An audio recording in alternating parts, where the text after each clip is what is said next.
Today we're on board a 2025 Bertram 39 center console. This one is going to be the largest that the Bertram center console offers. Let's take a walk through it. You're going to see on the transom we're powered by twin Mercury 600 V12 Verados. Right along the aft transom here we have a really nice setup, twin live wells, a really nice entry door, and also a nice grill section.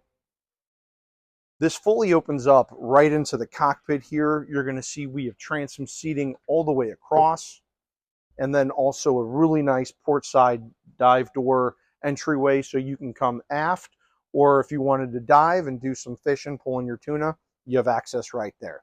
Storage all the way across, and then we have a really nice sure shade here, which obviously for customers like me, it's a little bit nicer being out on the water. Beautiful teak inlay seats here, 4 seats across right at the helm, which is very hard to find in a boat of this size. Very nice diamond stitching.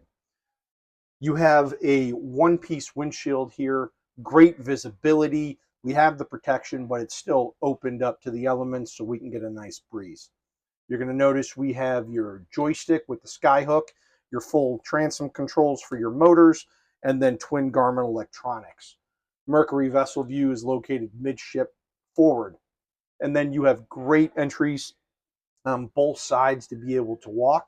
And then what you're going to notice is as we move forward, I'm already right at my waist inside the boat. So it's a very high gunnel boat, and it just keeps going up as you're moving forward. One of the best sections, the best seats in the house is going to be the twin loungers here. Great storage underneath.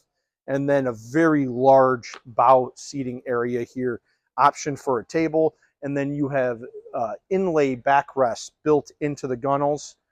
Great access all the way around. And then we also, on this one, we have the optional sunshade that we can put up if we're anchored out or we're on the beach and enjoying a little bit on the water. Down in the cabin, you're going to notice we have a very nice sleeping accommodations here. We have sink, a refrigerator here, and then a very nice vanity, and then also a wet head on board to be able to enjoy your day a bit more on the water.